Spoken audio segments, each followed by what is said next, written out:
Why do different liquids form layers instead of mixing together?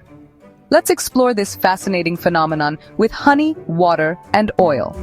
First, grab a clear glass and start with a generous pour of honey.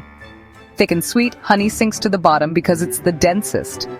Next, pour some colored water over the honey slowly.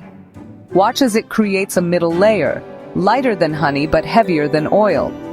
Finally, gently pour oil on top. Notice how it floats above the water?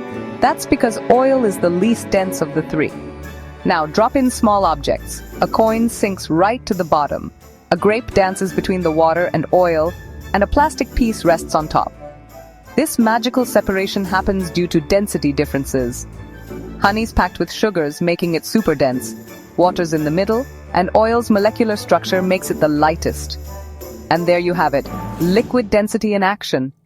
Ready to try it yourself?